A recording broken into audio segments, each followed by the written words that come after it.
This time on Kawaii-Fi Radio, we look at the origin of the term Tsundere. Was she just on that forum where the term was made up? The manga was in the 70s. Snail mail? Sending by pen paper? Like, here you go, here's my thoughts. No, It's a column in a 5 manga weeks magazine. Like, please send back what this definition is. We discover we have accents. Is it our accents? Do we have an accent though? Just going to talk like this for the rest of the episode. Please do. Go Space Broncos.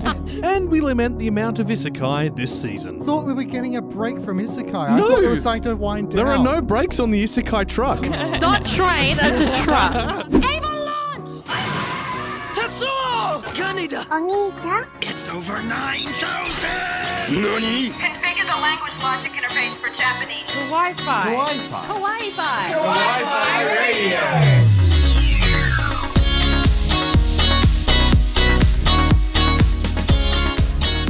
Konnichiwa and welcome. You're tuned in to Kawaii-Fi Radio, the podcast we dive into the world of anime and manga every fortnight. I'm Kyle, and joining me are my co-hosts Fafa, Kenny, and Kiralee. Hey. Hello again. How is everyone doing this fine dandy weekend? Yeah.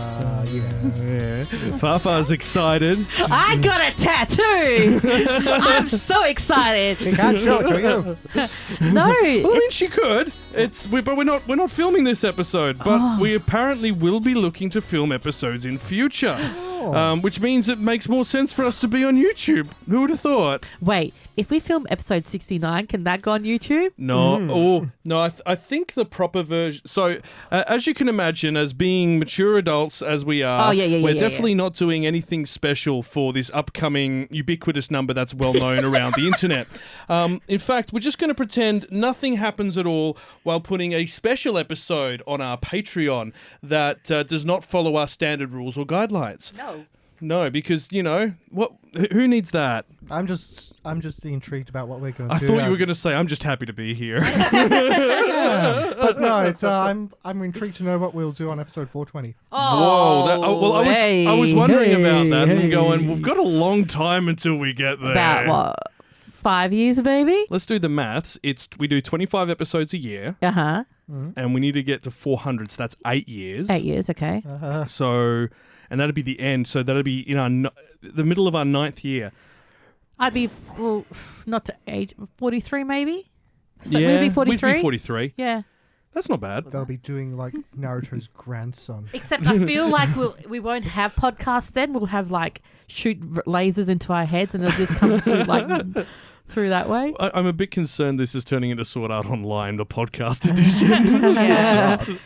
All right, now we do need to talk about something very important that's happened this weekend. It is the... Wait, we're not going to talk about my tattoo? No, it's not the tattoo. Not the tattoo. Let's talk more about your tattoo. We need to talk about the World Cosplay Summit because that is now underway, and we have someone who actually participated in the World Cosplay Summit selection competition. Yep. So I'm so excited for World Cosplay Summit. Happens every year. It's like the Olympics, but for cosplay. Isn't it funny how it's happening at the same time Exactly. as the Olympics I as feel well? like they're trying to upstage the Olympics. Has it worked? No. Sadly Well, no. Damn. So because of the world as it is at the moment, it's all online.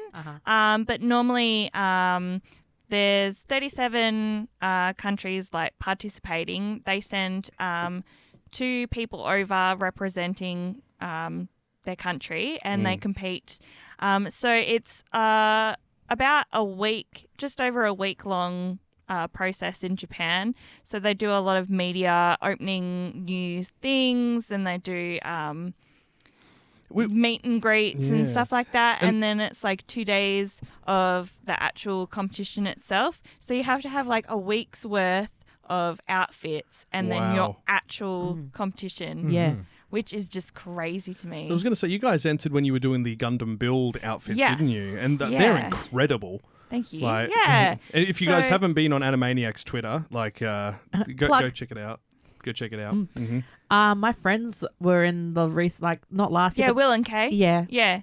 So Kay is a really good friend of mine, and that's when I really got into the whole like cosplay summit thing, and I was like following every move and like actually seeing like Australia win on that final. Yeah, it was amazing Oh because my God. I was actually over there as Oh, well. really? Like, yeah. And we were Wow. supposed to like catch up and hang out, but Yeah. unfortunately, it didn't happen. And because it was, it wasn't like in Tokyo, it was outside, so we would have had to get like the bullet train, and we were going home like the next day. Yeah. We were going home the next day, and so we were going to miss our flight. So devastated, especially the fact that they actually won. Yeah, which is nuts. Now this year we've got obviously a bit of a different setup for the Cosplay Summit because most international travel's kind of dead. Let's be honest here.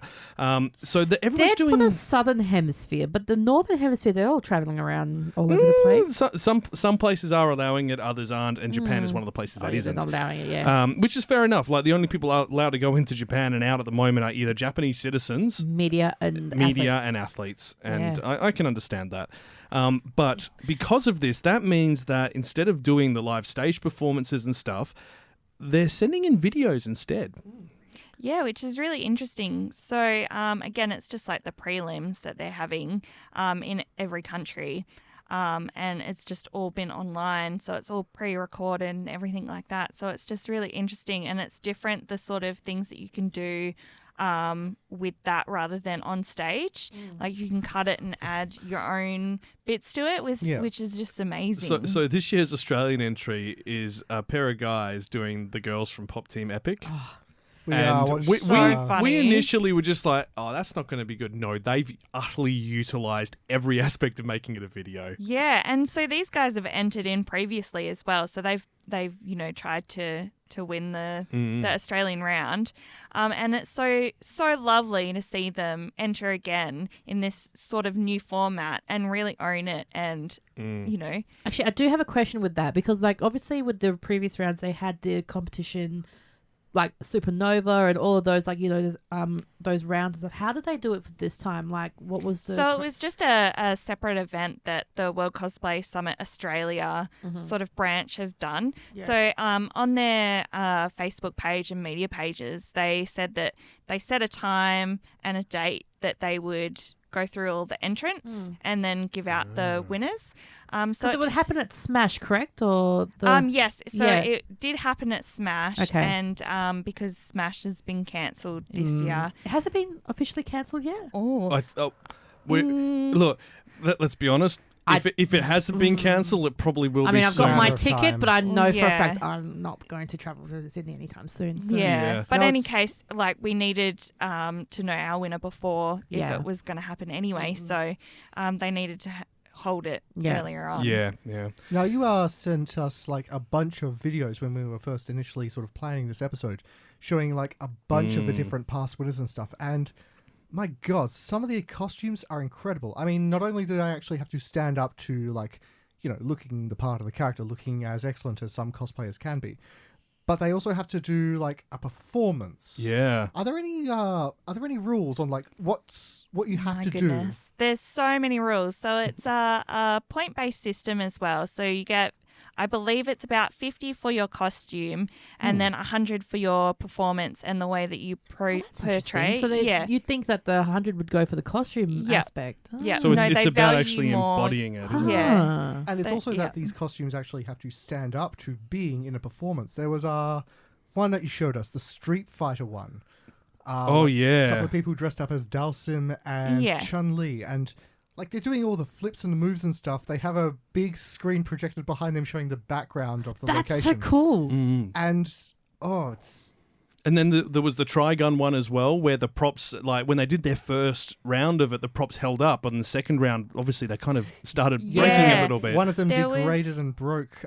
Sadly, one really famous for sadly not holding up. And it was Team Spain, I believe. And it was I think it was the year that China won, possibly.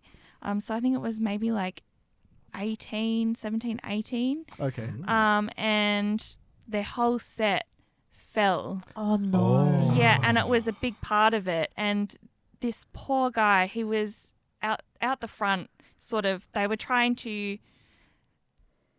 put it back together sort of thing. So it was like the back screen, and then there was this monster they had, and they had one of them was behind there puppeting this monster, and then the one was out the front trying to fight the monster.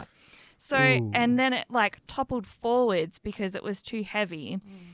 Apparently I heard that when they were building the set backstage the previous day, they put the counterweight on the wrong side.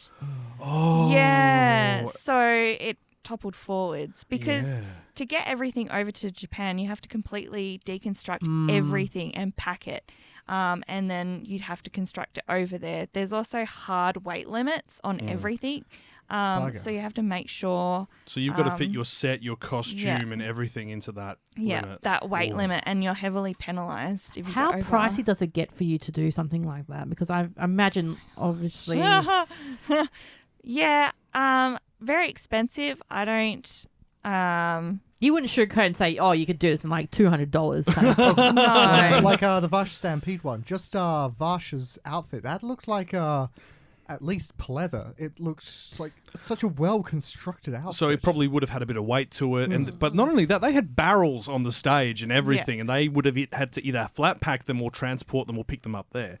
So that's all got to go within the weight limit as well. I'm willing to bet those were rolled foam. Like, I have my ideas on how they could have done stuff. They could have. Yeah, there's like lots of ways that you can do different things for that. Like a lot of people use like the backdrop stands, just the flip ones, or just the like piping, just normal piping, because that's so lightweight and it's easy to put together over there. I can understand like why they do it, to prevent people who've got a ton of money just coming in and going, I've built a castle on the stage. Okay, but what was that other one? The Godzilla one.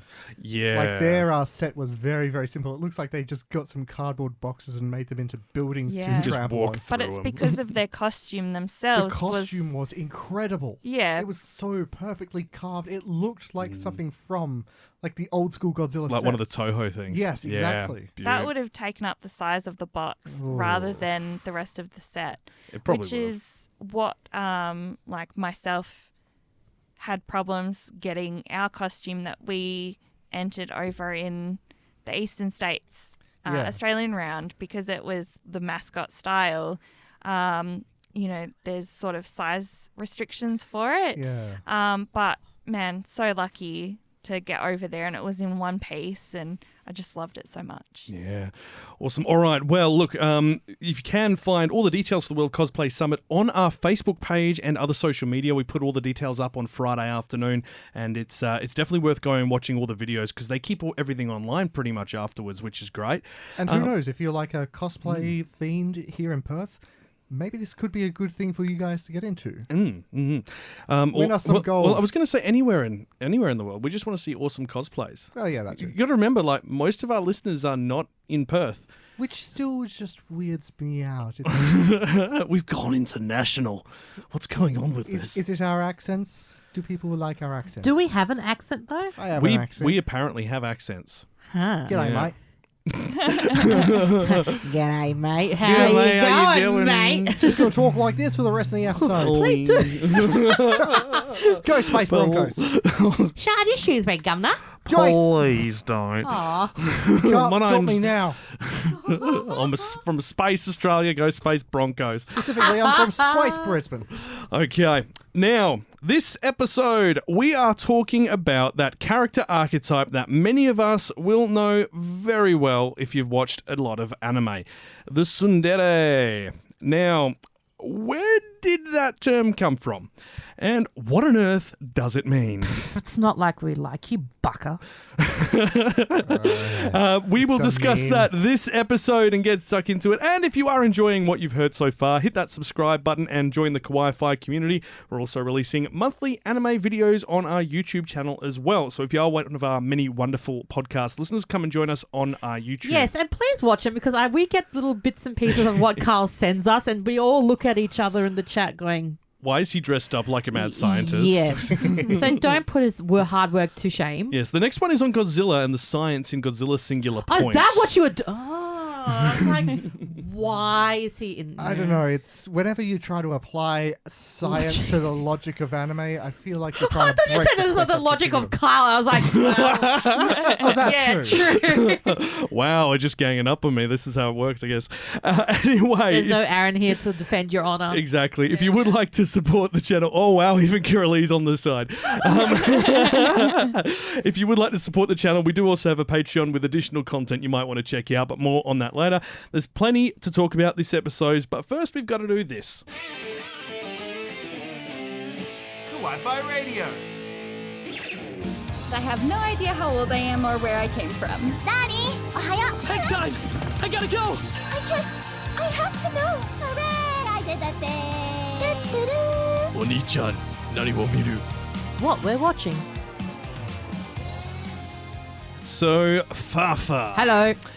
You've been watching a show that I have not been able to because it makes me cringe far too much. Yes, but I had to watch at least one cringy show this season. Well, I mean, it's either that or all the isekai, isn't it, guys? Look, there's enough. Yeah, no, I can't. I cannot. There's what, about 10? No, it's about 6 or 7 isekai shows like this 10. season. I thought we were getting a break from isekai. Yeah, I thought it was right. like to wind down. There are no brakes on the isekai truck. Oh. That's why everyone not keeps train, getting up that's a truck bulldozing its way through. So tell us about Girlfriend. Yes, I've been watching Girlfriend. Now, the reason I started it, not because of the trash factor. Yeah, I lied. It probably was about the trash factor. But, like, I don't know. There was something about it that was just, like, a bit controversial, like, because it's, like... On a scale of Nisekoi to Domestic Girlfriend, how trash is it? Oh, wait, no, those are both high. No, I think that's actually a pretty good sort of... Depending on how contentious the conscience is. probably put it bang smack in the middle. Like, Yeah. you wouldn't say it's, Domestic Girlfriend level, but you wouldn't also say it was Nisekoi. So, No. it's a comedy. Remind me, what's the story? So this, like, the boy is in love with this girl. Like, they get into a relationship, and it's a very kind of, it's not fully romantic, but there's like the romantic feelings though. It's still very platonic in that aspect. But then there's this another girl who comes in wanting to be his girlfriend as well. And she... And she professes her love to this guy, and he finds her, Pump the brakes. Is she aware that he's in a relationship? Yes. Wow, she sucks. No, not initially. Clarification. When she confesses, she wasn't aware he was in a relationship. Yeah, so she had no idea. And then he he doesn't want to disappoint her by saying no because he thinks she's really cute and lovely as well. And she is. And she is, but he then introduces them to each other. Right. He says, I will ask my girlfriend if you can join us, basically. Oh, no. Yes. And yes. It's just like the girlfriend really likes this new girl, but doesn't realize she's a potential third part of the relationship. Yeah. And she's like, oh, she's awesome fun. Yeah. And she's like, so how about we all go out together? And So then, it's a triangle. A throuple. Yes. Oh, but this, they're going to add more. You don't Yeah, have see, these that's type the of thing. series Yeah, without it's- adding more. And that's, I started reading a terrible manga with a similar premise once ages ago. A guy is basically supposed to get 100 different girlfriends all at once. It was wretched. It was just so no. thinly veiled. There were rumors that was getting an anime Yes, adaptation. there was, wasn't it? I remember that. Yeah. It did not go well. But in saying that, okay, so what I do like about it is the animation is really cool. Like, it's just like that, like, kind of old schooly, but it new is. bright light kind of one. It's weird. They're using like the bright colours, but the old sort of sketch, sort of like hand drawn feel to the art lines and artwork. It's really quite cool in that regard. And just like the situations that they do get themselves in, it's funny. But I can see where Carl is coming from on it. It is a bit of one of those ones you just have to go in and be like, it's trash. The character design reminds me of Aho Girl. Yes, actually true. Which is the one about the bananas. The banana girl. The girl who's really not very bright. How I would put did it. you happen to see that one, Kiraleigh? No, I don't think so. No. It was a bit bonkers. We'll show you later. Yeah. I know it's a funny show, but I feel like this would be the type of show that would end up on Sentai or High Dive, pretty much. Like, that's the type that's what you'd think, but... it hasn't got a dub at all yet, which is really surprising, actually. Oh, I'm not surprised. Like, the amount of dubs that are in the works at the moment at Sentai... Not Sentai, Funny. Well, in general, actually. True, Funny's got about 6 dubs in the works for this season, and they still haven't finished last season's dubs. So this could be another late dub. Yeah.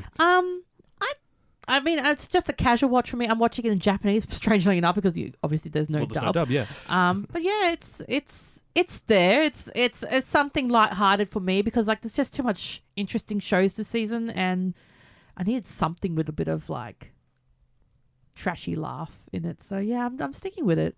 I probably won't like it by the end, but I'm sticking with it. I will never understand you trash-loving. There is a show that we were talking about. I probably actually will go back and watch it for the next episode. Sunny Boy. Yeah, and that one started a little bit later, only about a week a bit ago. Yeah, 2 weeks ago, maybe. 2 weeks, yeah. It's on the list. It is on the list of things to do. But on the note of late starting animes, Kenny, you've been watching The Great Jahy Will Not Be Defeated, which only just had the first episode come out. Yeah, so when you say you've been watching, it says you just watched. Yeah, you just watched before this episode. It's the thing. It's like I've wanted to see this because I have seen images of it floating everywhere around the internet for years as like little memes and reaction images and stuff. So I'm like, okay, so what is this all about? Like I chose not to pursue it until now. It's definitely funny. I have a way of looking at it. I don't know if anyone's going to agree with me. I feel like it's like an anime equivalent of Invader Zim. What? The character's personality type matches sort of like Zim's intensity and will to dominate. It's just... I can see that. Look, so Jahy was like the Demon Lord's second in charge, and then she gets defeated by a magical girl who I am to this point... I mean, I haven't read the manga, but I'm convinced it's her boss at work is the magical girl.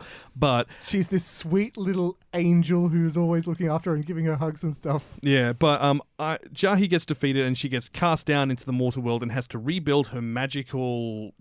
what was it? Magical gem? reserves. Yeah, basically. Gems. But while she's not using her power, she's shrunk into almost like a chibi version of herself. Yeah, she's got little Catty as she is a tiny person wearing a shirt which I think says Demon Lord on it. I think it does, actually.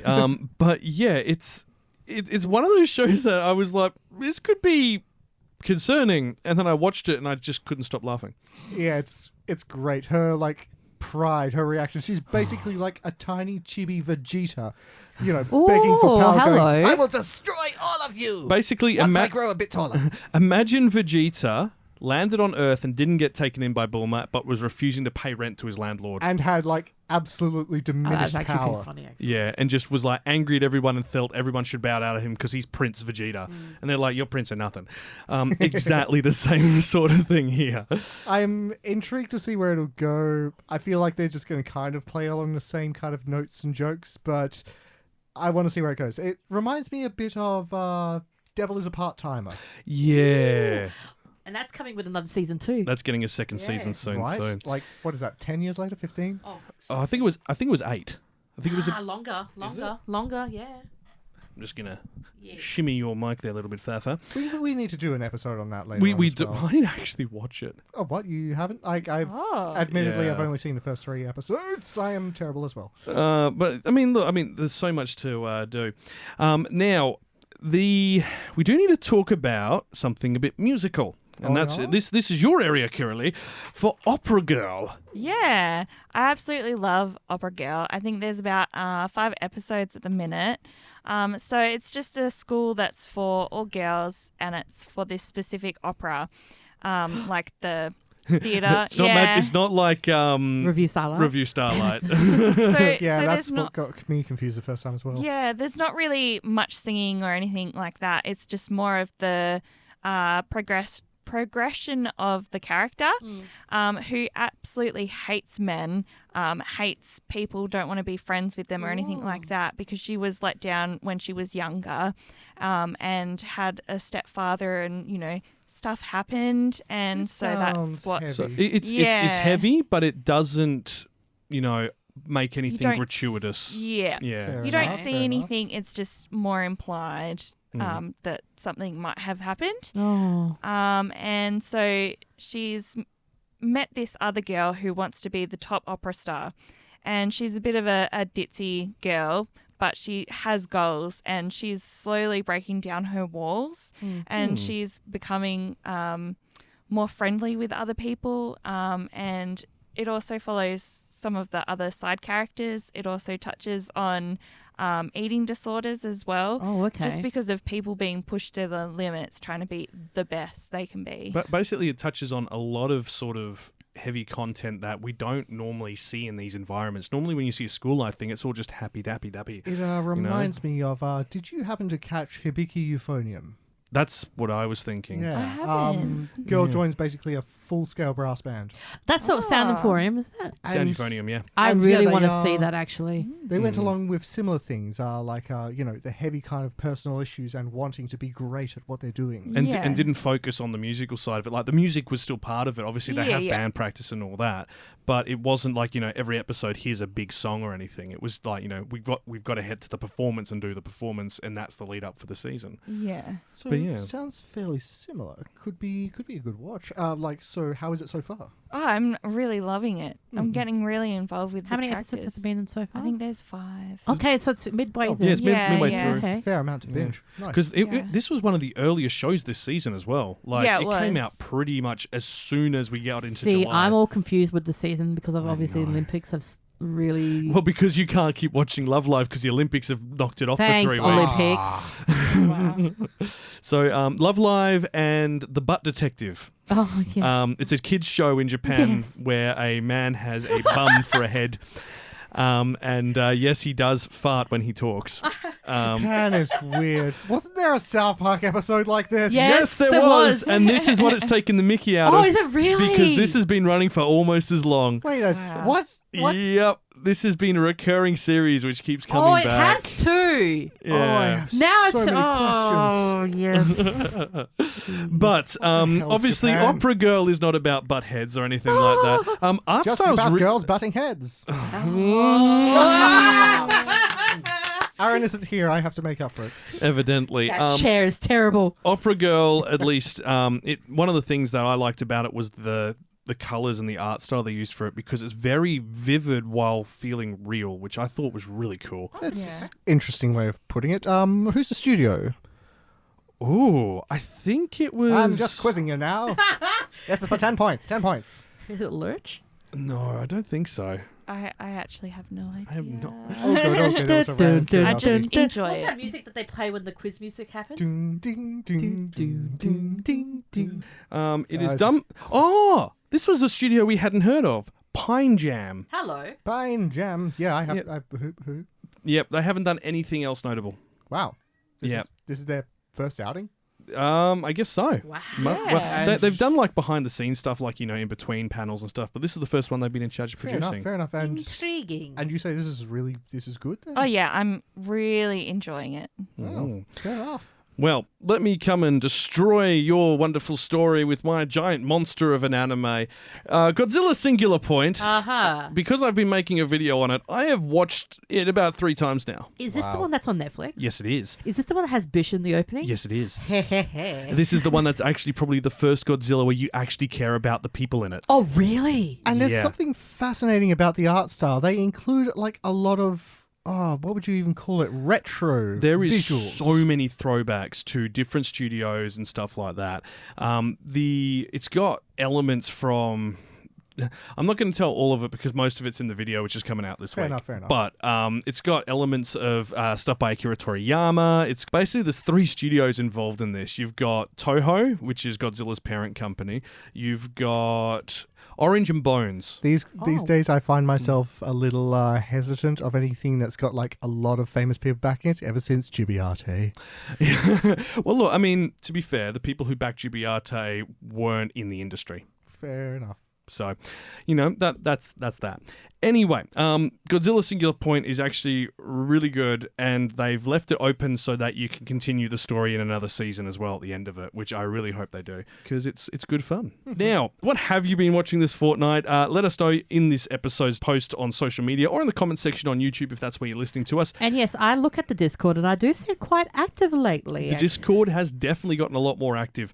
I blame Patreon members because they're talking a lot in there as well. Yes. And Links as well is over there having a Shout good out chat. to Links. Good on you, mate. Right, now, without further ado, we need to talk about our main topic, and that is Tsundere. Kawaii-Fi Radio. Fight me! Evangelion is overrated. I'm not watching Dragon Ball Evolution. What about Avatar Last Airbender? I don't like your opinion. I don't like you either. This character's great. What are you talking about? You should get that opinion checked by like a doctor. I'm offended with your face. I'm offended by your offense of my face. I'm not really sure that's right. No. Annie Talks. Your mum's offended by my face. She probably is, actually, to be honest. Yes, welcome to... This is why I'm on radio and not TV. You do know that they say you have to have a face for radio now. Oh, no. I know, you're in trouble. Get me a mask. I can be like Daft Punk. I was going to say, when we start doing the video version of the podcast, we'll get you like a mask. It's just your mouth, just your Can you lips. just let us know in advance so I can put makeup on? Oh, and no, stuff? I will do. I don't even think it's practical. Like, we've set up where the camera would be for this episode. It's not recording, it's not on. And I'm not entirely sure this is practical. I don't mind it. It works. It in could a way. work. We are in a I mean, tiny If it room. was raised a little bit high, it might work. yeah, then they can't see my triple chin. I wasn't going to I suggest can't that, but even see the third one. It's because the neck just continues That straight is down into my chest. That's not a chin, that's like a dimple. It's a chin dimple. A chimple. Okay, cool. Okay, now Annie Talk is our new segment. It's not new. We just haven't had a new sting for We it. just haven't had a stick for it. We do it every single We episode. do it every but, single you episode, know. pretty much. Now we can just have an excuse to argue with people and make controversies in the comments. No. We always have controversies in the Communique, though. Oh, well, yes and no. There is a controversy in this week's Communique. yes. I think last week was the exception. It was the exception. And when I say controversy, it's not us being controversial, it's someone who's caused a controversy. Now, we are talking about a tsundere, or tsundere, or however, it's tsun and dere. Tsunderes! No. Calm down, dere. Now, a tsundere I just want to start another controversy. is defined as a character with a personality that is initially cold, temperamental, hot-headed, or even hostile, before gradually showing a warmer, friendly side over time. And I think everyone in this room has watched anime with a tsundere in it. It's a trope. I'm trying to think of one off the top of my head. Fate Abridged. Fate Abridged. Fate Abridged is a. I'm not going to start on Fate. Like, Please no. don't. Aaron's not here. I have the list, and her name's Rin. There you Yes, go. that's the one. I was going to say the sting we had before the Ranma sting, that would be considered. Ranma, Akane in Ranma was one of the Akane, first yes. tsunderes. She's not the first, though. I have that here. We'll come to that later. Ooh. Currently, what have you watched which has had a tsundere in it? Well, I actually wasn't sure, so I looked it up on the interwebs and I looked at what they said had one, and it turns out Rosen Maiden. Oh yeah. Yeah, so I was like, that makes sense. So turns out the term tsundere is a word that has been made up on an internet forum. Really? Yes. Wow. And it I'm is actually intrigued. from the amalgamation of two Japanese terms. The tsun from tsunsun, which is to turn away in anger or disgust. Oh, yeah. And the dere from dere, which is to become affectionate. So they turn away and discuss before becoming affectionate. Now, its origin is believed to have been in the early 2000s forums for the dating sim game Rumbling Hearts, aka Kimiga Is this a Mozumu game you've Aim. played, Farfar? No, it's an anime I've watched. Yes. And I actually watched it years ago. A year and a bit. It was on Funimation. Yeah. Oh my lord! I mean, it's, the title alone, it sounds like it sounds like a fake dating game from an anime. No. So the I haven't played the game, but the anime. Oof. Woo. It's a ride. I'm pretty sure it's not well. DVD. Is it well rated? No. And you still bought it on DVD? I looked up on eBay to buy it. That's how. Yeah. Okay. I'm intrigued and a little scared. All right. Yeah. Well, we're not going to talk about it because someone commented that on this forum that they liked how they had to work past the Tsundere harsh side before they could get to the Dere softer side. And as you can imagine, the internet being what it is, everyone on the forum took that and ran. Yeah, it's like how we were calling what was it, Eurocamp? We were calling that Comfy Camp way back when. Yeah. And then I start signing onto forums and seeing everyone's already calling it that. I was just like, some things are just sort of universal. When someone says it, it is instantly picked up and it'll travel halfway around the world. It absolutely will. Now, there's no definitive point where the term made its way into Western anime conversations of vernacular, but several shows started using the terms in their script around 2005 to 2008. In particular, Lucky Star in 2007. Oh, no way. I'm pretty sure everyone here has seen Lucky Star in some shape something before. of it, yeah. And you know how Lucky Star has that post-credit scene which is called Lucky Channel? In, I think it's episode 4 or 5, Akira, the presenter on the channel, starts classifying the show's characters by how Tsundere they were. Using Tsundere in the Japanese original language and in the translation. Yeah. And based on the show's popularity at the time, that very well could be the explosion point for knowledge of the term. That could be it. Lucky Star really took off, so it wouldn't surprise me if that was like a major catalyst. Is that when you have a look at my anime list, not a lot of people have rated it compared to others. There's like maybe Lucky Star. There's about 200,000 people who've rated it. When you compare that to like many others which have millions, including everywhere. It was everywhere because it was one of the most accessible shows at the time. Yeah. Like, kind of melted your brain. You went to any anime con and people had it. Oh yeah, everywhere. It's just like posters and everything. Well, it's the whole moe culture thing. Yeah. So. Yeah, I think I remember going to Supernova and seeing like a whole group of girls do the whole cheerleader routine up on the stage. From the opening. Yeah, like people put a lot of heart and soul into this sort of thing. Wait, I remember that actually. Who was that? Oh, wow. But I don't know anyone specifics. This was way back when I was like first dipping my feet into it. I'm going to ask B because I think she remembers who might have done that actually.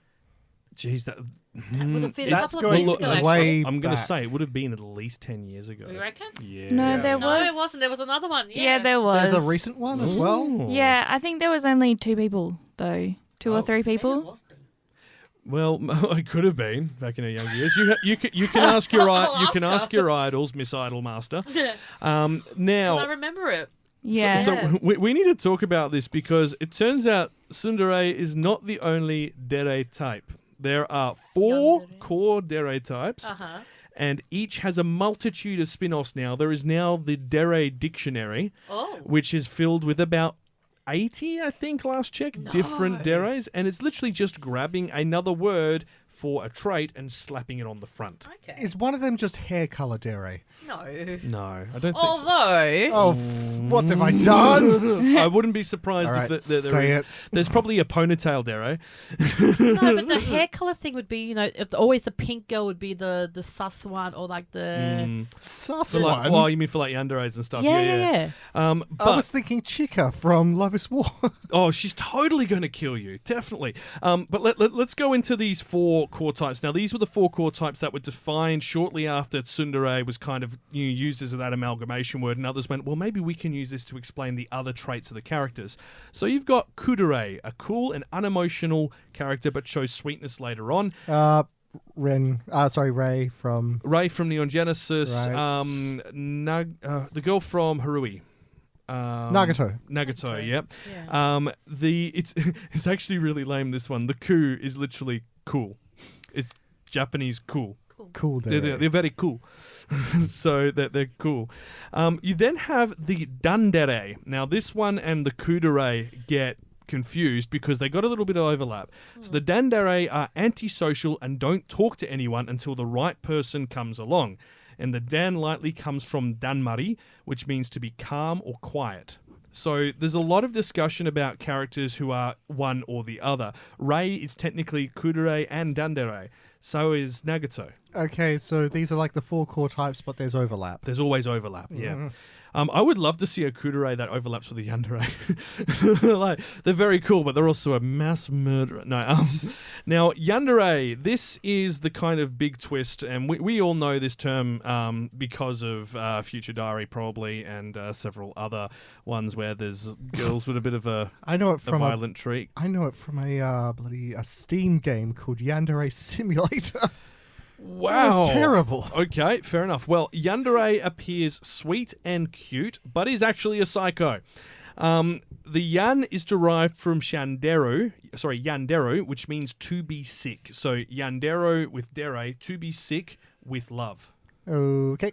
Yeah, so you can kind of see how they've been putting these things together. Now, each of these Dere categories have more subcategories below them, with new terms thrown in front of Dere to create something new. But these are believed to be like the first 4. And I'm pretty sure, like, if you look at any of your favorite anime, there are characters in there that fit into one of these 4 categories. Yeah, I just started looking for a couple of the different types of Dere. I started looking for that dictionary, and the first one I open up to is the Dere. Yeah, they just love everyone. Yes, they spread joy and laughter and peace. Who was on that? Well, I can pick a few characters who'd be on Urakara that. from My Hero Academia. My Woman, yeah. Mm-hmm. Dandere? Oh, yes, of course. Yeah, I think for the Dere type, it's the people who are central to supporting the group and looking after each other. Baka Dere. They appear to be an idiot, but are quite loving. She is an idiot, clumsily affectionate. Sailor Moon. Oh. Ooh. I mean, she is a Baka. That's debatable. She's an idiot. Usagi might be an idiot, but I wouldn't really call her. But she's lovable, and she's always. That's true. That's true. I mean, she's not cool. No, she's and not. she's not. She's a little bit of Tsundere towards masks out of character. At the start, yeah. Yeah. So she might be considered Tsundere. What do you guys reckon? Crossover? Crossover? Yeah. Yeah, Both. it's like you said, infinite sort of variation. Okay. Actually, she would be. At the start of the season, she would have been... she did not like him at all. She didn't, so she would have started out as a Tsundere. Now, let's throw ourselves all the way back in the time. Okay. 40 years back, in fact. I don't like time I travel. know, I feel old now. Time travel bad. I want you to guess what series had the first, what's believed to be the first Tsundere. Astro Boy. Nah. I have no idea. No. So this is 1980s we're talking. So come on. 1980s anime. Bubblegum Crisis. Oh, Not first either. Ranma. Not first No, either. What? Okay. But you are close. It's the same writer. Oh, So Ah. Rumiko Takahashi, she wrote Urusei Yatsu. Now, that was one of her first series, a girl with green hair in sort of like a tiger stripe outfit. Oh! The character... Bring that up, because I feel like I've seen that The before. character- she's got Lum. horns. She's like a alien or something. Yes, she is. Oh man, that goes I'd way love back. to, but the battery's about to die, so I'm not going to. The character's name is Lum, and she's the green-haired protagonist of the series. And every one of her... something funny about Takahashi, every one of her series has a Tsundere character in it. So technically... I feel like I've seen this, actually. You would have. It's... Well, now, this sort of raises a question. Was she inspired by something, or was she just on that forum where the term was made up? She wouldn't have been there on wouldn't the have been forums then. The manga was in the snail mail? 70s. Actually, no, you're right. Sending by pen and paper, like, here you go, here's And my thoughts. No, It's a column in a 5 manga weeks magazine. Like, please send back what this definition is. Oh, do you remember that, though? Oh, it's okay. Simpler times. Letters to the editor. Okay, but no, Yeah. so I'm sorry, I was thinking the title was invented on the forum, but the character kind of concept would have existed. Oh, of course. Oh, the character concept has existed as long as we've Stories been have making been around, stories. yeah. There are always characters who, may have something about them. And that I they will wanna argue do. that Western culture probably had it first. Oh, what I wouldn't. I wouldn't be surprised. Oh if it God, appeared at the same Shakespeare. time. Much Ado About Nothing. Yeah, yeah. there you go. Oh, Yeah. Be interesting to see what they had in the early Edo periods and stuff like that for it. Yeah. This Like- makes, is Shakespeare a JoJo 'Cause reference? that was a big formula thing, with the comedies No. as well. Is like they'd have the two main characters not like each other, but by the end, they develop feelings for each other. Hey Kenny, the real question is JoJo a Shakespeare reference? No, I would say it was Godfather reference. I has no words. He's saying is Shakespeare a JoJo reference?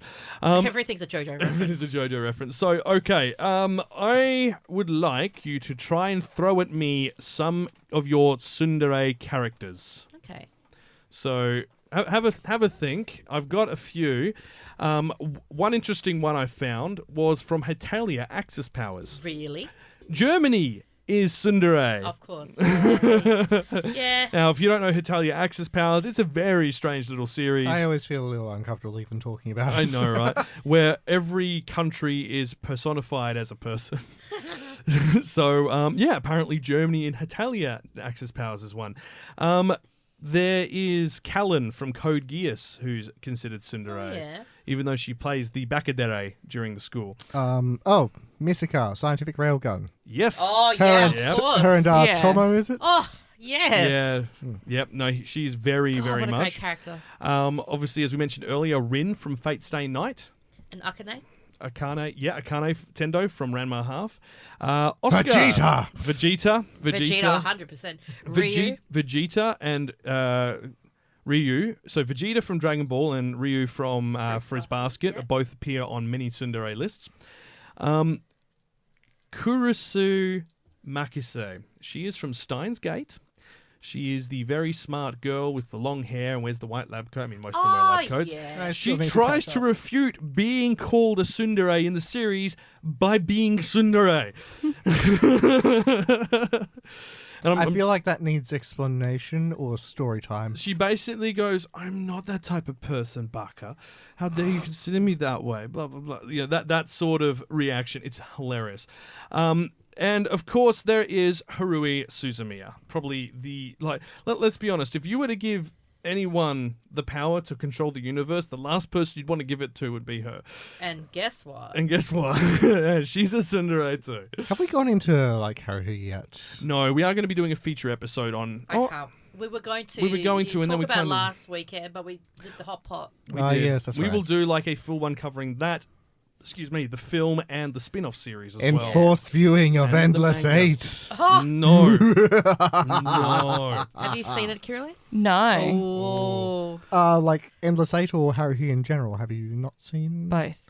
Yeah, so... Wunderbar, we get to introduce you! So season 1 of Haruhi is not in... Well, wasn't released in chronological order, but if you have at the end of each episode, the main girl and the main guy argue about what the next episode's number actually is. The guy always gets it right because he's the logical sort, and Haruhi takes it in a weird direction. And it was first aired? No, it's the other way around. What? So he says the aired order, Haruhi has the actual chronological order. Okay, I'm going to fight you on this. Here we go. Fight me.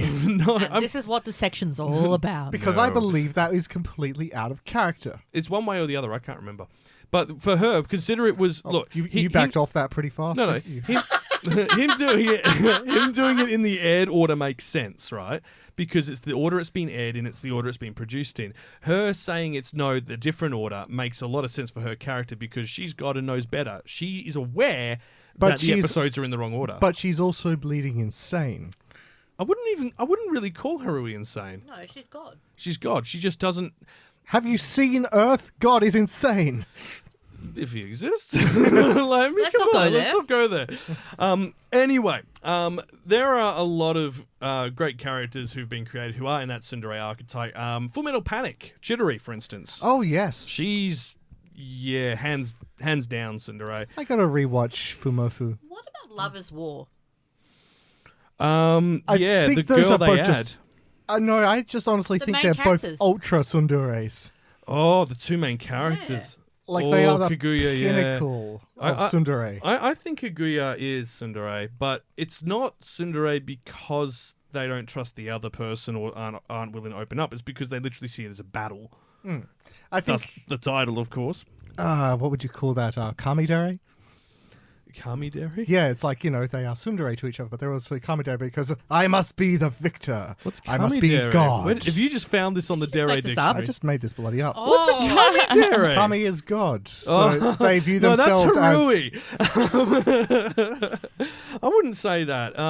I think it's perhaps more a Emperor Dere thing. Yeah, maybe. I don't know.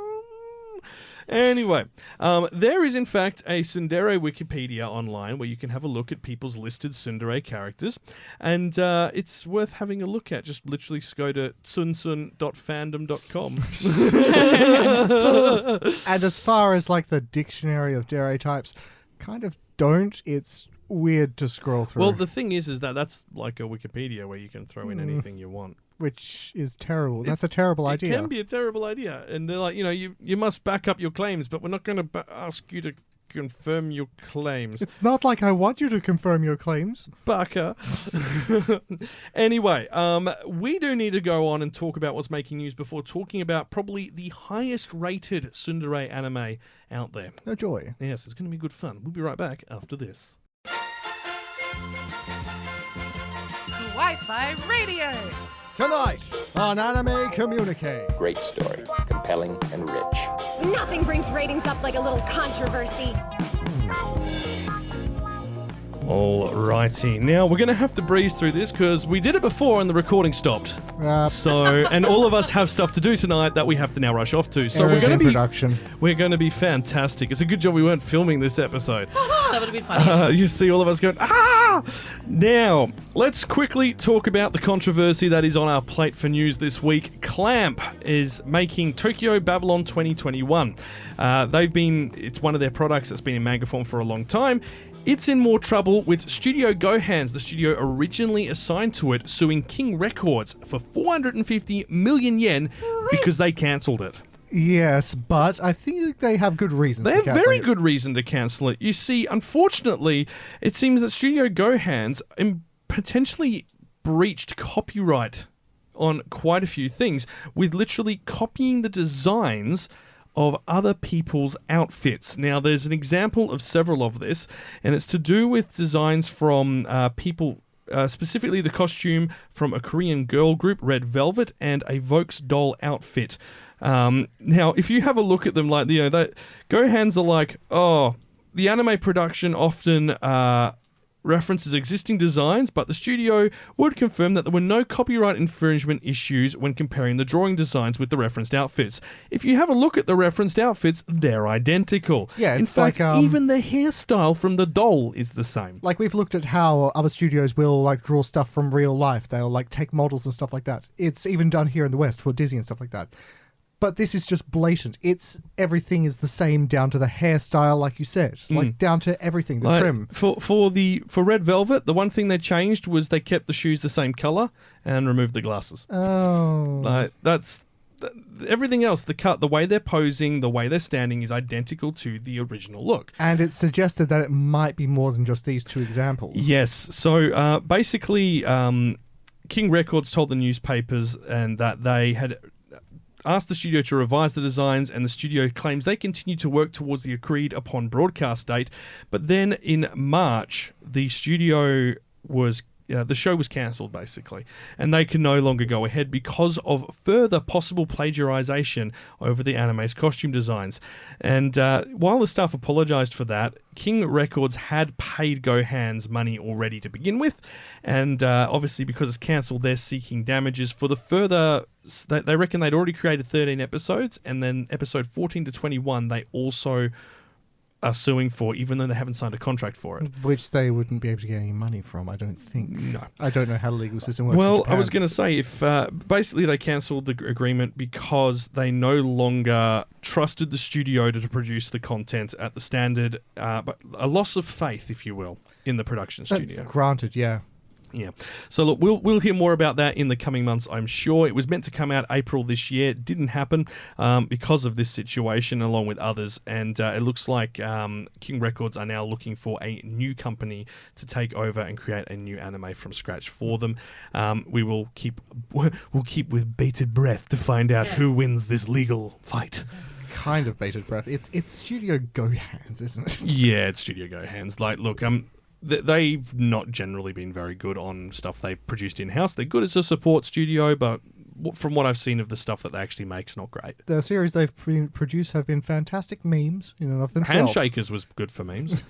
Now, let's move from the small screen to the big screen with the film Belle. Now, this one everyone has been looking forward to. It's been on our radar. It has been on our radar. Its Japanese name is Ryu to Sobakasu no Hime, i.e. the dragon and the freckled princess. As Kira Lee pointed out from the name, it's Beauty and the Beast. Exactly. It's definitely Beauty and the Beast, isn't it? So that wasn't so obvious from the first initial trailer that we saw, but then we watched the most recent one, and it's just like, yeah. It is. I mean, because we watched the trailer this afternoon before doing the recording, and I love it. It was like literally the first 30 seconds, you're like, this is Beauty and the Beast, isn't it? Yeah, exactly. I mean, it's in the name, Belle. Yeah. Well, I'm sitting there going, Belle of the Ball, maybe? I didn't pick up on that. As soon as I saw it, like, you were talking about the whole, like, Beauty and the Beast thing, and I didn't even, click onto the title of it, and then it was like, Belle. I was like, oh, there we go. It's Beauty and the Beast. Let's go. Now, this film has been at number 1 at the Japanese box office for 3 weeks straight. And if it continues at the pace it's going, it could, and this is a big could outstrip the run that Demon Slayer had. Ooh. However, saying that, Demon Slayer is back in the top 10 again, so they could be coming back for the number 1 spot. Didn't they start incentivizing people to buy tickets with keychains and stuff? Yeah, That's so cheating. But I like it. Neon Genesis did it for the last 2 weeks of their film, where if you went and saw part 4 of the rebuild of Evangelion, you got a different flyer booklet from the one that you got at the start. And so cheating. Collectors want that. And look, it's a good excuse to go see a film again. Cheating. If you liked it.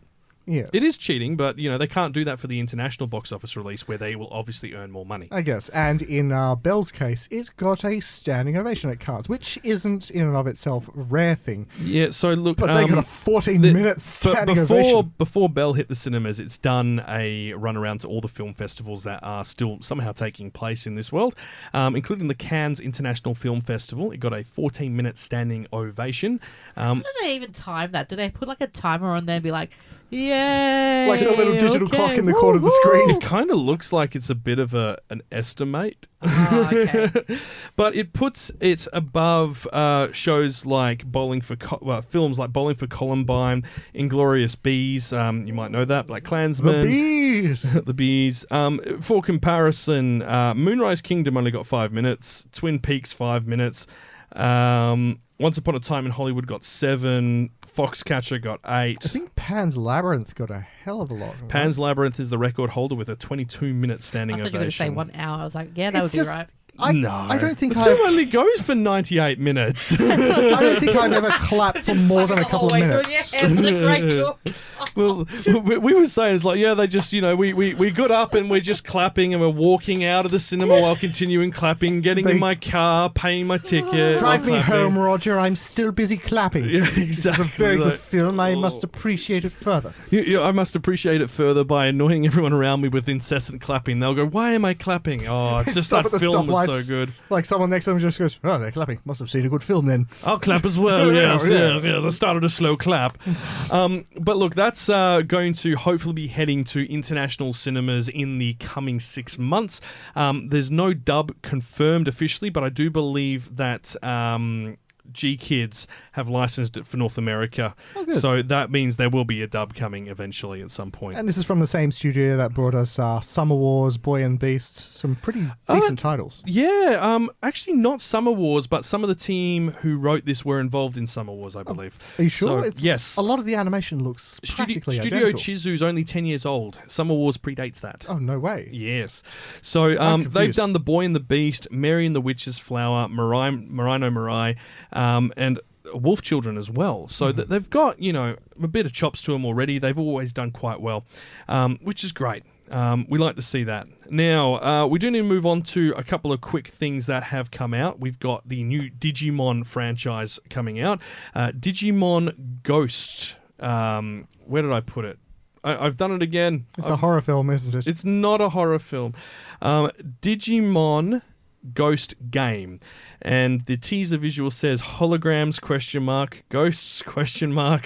And then Bees ? And then it's got a main character without any goggles on, which disappoints me a lot. Because you can't be a protagonist and a main character in a Digimon series unless you have goggles. Because, the second series of, the new generation kids also had a kid with goggles. Yes, they did. And so did the third one. And Digimon Tamers had it as well. Excuse me. Just dying inside.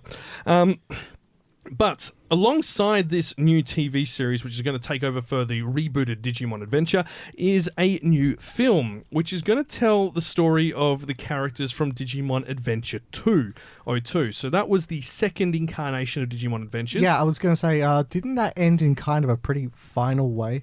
No, it kind of ended in a very unfinal way, and that was the problem, which has annoyed a lot of fans. Oh, right.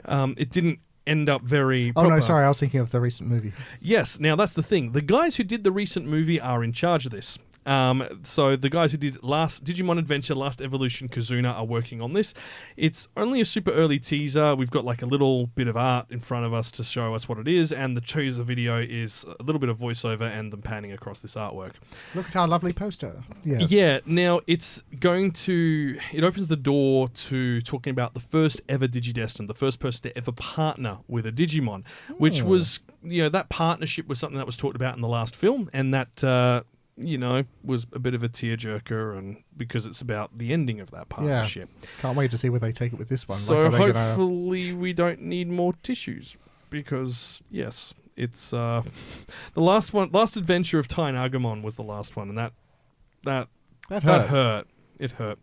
Now, Ascendance of a Bookworm is getting a third season, and that is coming out in spring 2022. That is the April season next year, which is only 9 months away. This year has gone too fast. It has. Now, Kenny, both you and Kira Lee are big fans of this series. Yes, indeed. Yep. And what's the attraction?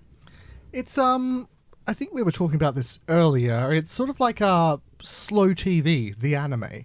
It's not something that you need to, really engage with. It's not something that's going to have, high stakes or anything. It's more comfortable. Yeah, it's just a easy watching sort of a thing, and just the friendships that just develop. It's just lovely, comfortable. Yeah, the characters are all I think we've already said comfy. They remind me very much of the characters from Eurocamp in that even they seem to be aware that there are low stakes to all of this. Well, it's definitely worth checking out. It is an isekai series where the main character isn't isekai'd by a truck, it's by a pile of books. And she's not like an overpowered superheroine with godlike powers. She is 6 years old and wants to make books. Yeah. She's 6? Yeah. Yes. Starts out as 6. Obviously, she grows older throughout the story. Oh, I assumed she was older. That's why I was like, oh. No, that's the thing. She's in this world where only the nobility get books, and she is a tiny, frail child in the peasantry. So books are distant to as the stars. In the peasantry. I'm so fancy. I call them the peasantry. Do you not? No. Speak for yourself. And, of course, Knights of Sidonia's anime film will be heading to North American theatres on September 13. It's going to be distributed by Funimation worldwide, and the series is now available on Funimation. If you haven't seen it, it is I guess you could say sci-fi mecha series. Kind of a long time coming. That was 2017, 16? Yeah, around that time the last part came out. But definitely worth checking out. And this film is going to top off that series, which will be good. And if you're into making, models and Gundam kits and so on, this has them as well, which is we always like to see that. Right, now let's go and talk about what we do need to get stuck into, which is the Palm Top. What's the Palm Top? Palm Top Tiger, get my words stuck there, in ToraDora. Kawaii-Fi Radio. I think I watched that as a kid. Oh yeah, I remember that. Back Catalogue. I nailed that. I nailed the buttons. Oh, now you've got it. I've got the buttons working. It was really good. Now, we need to talk about ToraDora. It was back in 2008 this wonderful series came out, and if you've had a look on my anime list, there is over 1 million users who have rated it, and it's at an 8.17. Yeah, it's like very highly rated, very popular. I believe, Carl, you've seen it. I've seen it. Kirili, you've seen it. Correct. Far. It's one of my favorites. I've never seen it. Okay. Okay. Well, let us school you on ToraDora. Hit me with the plot. Hit me with your best. Oh, sorry. Hit me with your best plot. Fire away! ToraDora is... this is tying into what we've been talking about for most of this episode, Tsunderes. And we forgot to mention that the Ackerman family in My Hero... Not My Hero. I'm crossing everything out. Levi Ackerman is a definite tsundere. Inuyasha. Now, Inuyasha also has them. The main guy is tsundere. Now, this is a series about a tsundere girl. It is about a girl and a guy who both like other people who are then supporting one another to try and get them together with those mutual friends. But you say this so it's not easy for them to just do it on their own then? No. Okay, what's wrong with them? Well, Ryuji is a gentle high school student with a love for housework, but he has an intimidating face and it often gets him labelled as a delinquent. Does he end up as like a Yakuza house husband? No, but his mother is interesting. Is a very interesting. His mother's the complete opposite Yes. to him. She's kind of, I think she works at a hostess bar or something similar like that. Yeah, I would say she probably runs in those crowds actually. Fair enough. Yeah. And then you've got Taiga Aisaka, a small doll-like student. Words. Who is anything but a cute and fragile girl, and she's equipped with a wooden katana and feisty personality. Pump the brakes. What do the teachers do about her carrying around a katana in school? Nothing. Would you want to do anything with her around? Yes. She doesn't really carry it around school, though. She doesn't. It's mostly out in public. With a sword. I wouldn't call her a goblin, but her nickname at the school is the Palm Top Tiger, which I finally have said right without stuttering. Why palm top? Like, what She's is tiny. this? She is. She's a tiny like girl. 4 feet. 4 foot, yeah. Now, one day, an embarrassing mistake causes the two students to cross paths, and Ryuji discovers that Taiga actually has a sweet side. She has a crush on the popular vice president, who happens to be his best friend. Yep. But things only get more crazier when Ryuji reveals he has a crush on Minori, Taiga's best friend, and they then decide to team up as the odd duo embark on a quest to help one another with their respective crushes, forming an unlikely alliance. I'm reminded instantly of a more recent anime. What was it? Are You the One That Loves Me? Yeah, Are You the Only One That Loves Me? Yeah, I reckon with Bench-kun. I reckon this could have been like the great inspiration for it. I think this definitely played a hand in it, because even the manga for that is a profound influence, like if nothing else. 2015. Yeah, that started. So this definitely. I mean, let's be honest. ToraDora has had quite a lot of influence on characters throughout the world, 100%, throughout the anime world. So, it's definitely got that classic romantic comedy twist. Now, Fafa, this is one of the first series that got you back into anime, isn't it? Yes, it was, yeah. So I kind of got back into anime really 2015 or 2014, 2015. What was the one that made you leave? Ooh. Asking the big questions here. I think, no, at that stage I had to pause watching anime because it was just like, it was really hard to watch anime back then. There was no streaming services. That's true. We had to go to the video stores still. Yeah. Buying them was just. Or sail the high seas. Yeah, or you know, you had to look on the interwebs and see if anyone was sharing it. Yeah, and I got fed up with it. It was the dark days. Very dark days. Children don't understand the what we went times. through. Before times. Actually, children will not understand what we went through. We went through a lot to get our anime. So You do not know the pains of dial-up. You don't understand, children. You actually have it good now, so respect that. And yet here we are whinging about changes to Anime Lab's interface. Back in my day, we had to trek through the snow for our anime, uphill both ways. Yeah, but coming back into it, it was actually going to Supernova in Perth, and they had the voice actors, because I just slowly got back into Sailor Moon Crystal and Sword Art Online as well. Yeah. And they had the voice actors from Sailor Moon and Sword Art Online come to Supernova. And Cassandra Lee Morris is the main character's voice for Tiger. So I was curious about the back catalogue and stuff like that. And ToraDora came up on the site on Netflix and was taken down, come back. And it's now back on Netflix, but it was taken down for a long period of time. I watched it when it was on Netflix, and I binged it completely because it was just... like, it had really tough episodes at the start. It was very slow burner, but then when you really get into it, you get into it. Yeah. The characters are amazing. The story, plot, everything is just... it's just hooked. You're hooked. And then you get to that end, and you get that payoff, and that's what is just like. That's what I like about a good anime. Now, this series has quite a definitive ending, doesn't it? Yes. And by the sounds of it, no. I wanted more. You wanted more? I wanted more. All right, Kira Lee, you watched it all the way through, haven't you? Yeah, I wanted more as well. Yeah. I feel like there could have been a little bit more to it. Yeah, definitely. Is it left too open? No. It closes up, but you want more. That's the thing. You would want a second season. I kind of want to ask what you mean, but I feel like that's verging into spoiler territories. There are 5 OVAs and an unreleased... Sorry, 4 OVAs We've never been able to see the OVAs. And an unreleased episode available. The unreleased episode only came out with the DVDs, I believe, which was technically something. We never got that. Well, the thing is, it was like in the middle of the season, so it doesn't contribute to the final plot. Okay. Now, Kira Lee, you told us you watched this at work? Yeah, I watched this at work, so I just had it sort of in the background, and the first few episodes went through, and then it's kept going, and it really pulled me in, drawed me in with the story. It was just really interesting. You have a job where you can watch anime. I'm envious. I mean, look, you might have other things to do.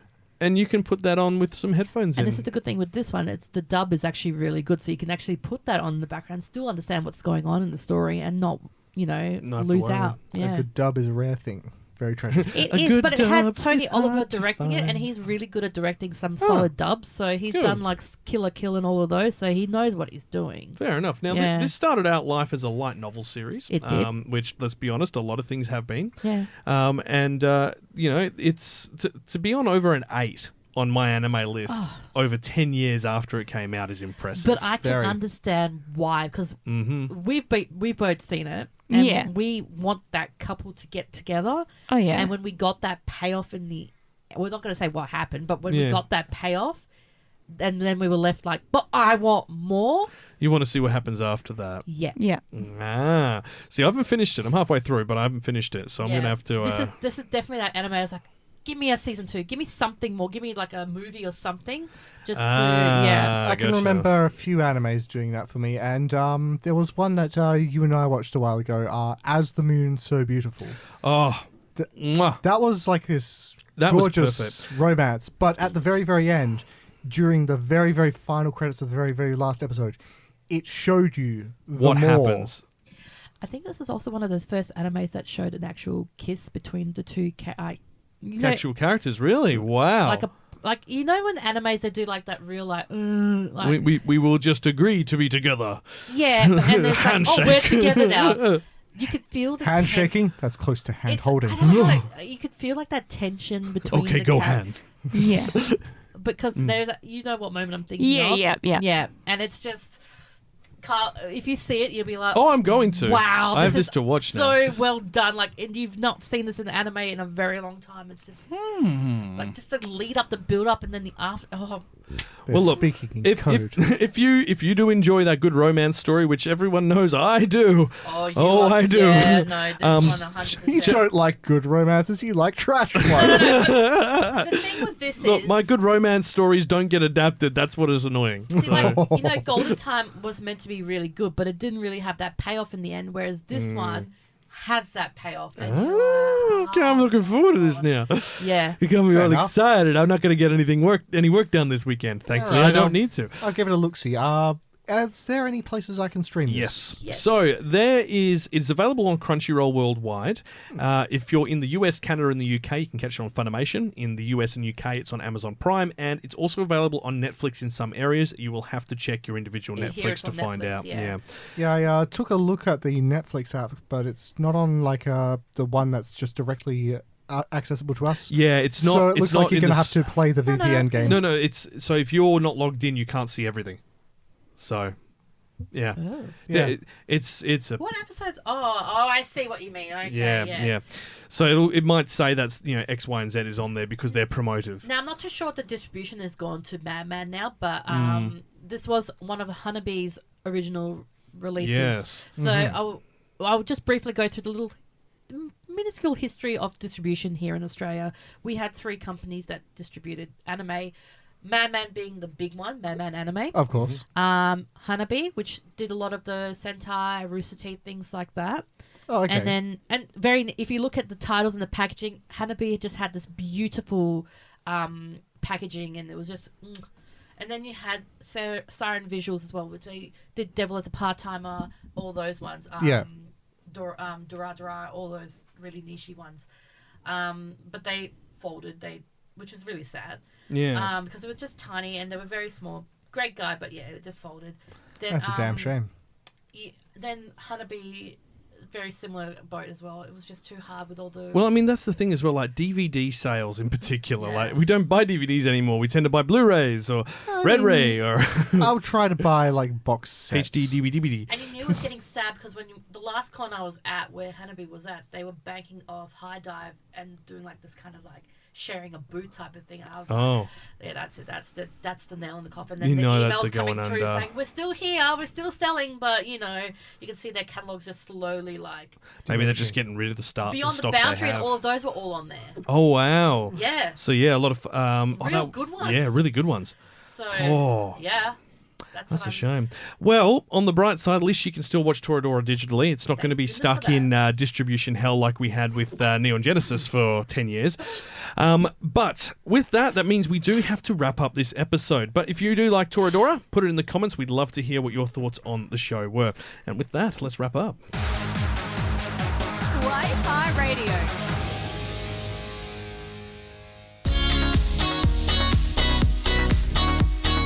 Great, now I need to watch Railgun again. I do too, actually. Yeah, Love that song. Well, that is where we're going to leave things for this episode. Thank you so much for listening. Next time, it's time for a double feature of films. 2 anime films you can watch back to back and enjoy both. And to be honest, we might even go and have a bit of a look at Studio Chizu's back catalogue, which is the company behind Bell, which is, as we mentioned, doing the rounds in the cinemas at the moment. And a long time coming. They've had some great stuff in their catalogue for a very long time. Oh, they absolutely have. Now, if you have enjoyed what you've heard this episode, hit that subscribe button and join us for future episodes. We also do have a YouTube edition of the podcast and dedicated videos on our YouTube channel. You can find a link and all the information in this episode's description. If you would like to support the channel, we do have a Patreon you can subscribe to. We share extra content such as episode outtakes, video extras, and show updates. And if you can afford to support us, it would be greatly appreciated. Also, if you do want to join the Kawaii-Fi community, you don't actually have to pay any money, because there's these wonderful things like social media and Discord, which we're all active on. So you can head over to those channels for breaking anime news, memes, and videos. We've got Facebook, Instagram, Twitter, Discord. Or just to join us in talking about weird stuff. Oh, the Discord's full of weird stuff at the moment. It's great. You should definitely come and join us over there. Now, with that, we will be back in 2 weeks with a brand new episode. But until then, you've been listening to Kawaii-Fi Radio. Thank you for joining us. And until next time, watch some anime!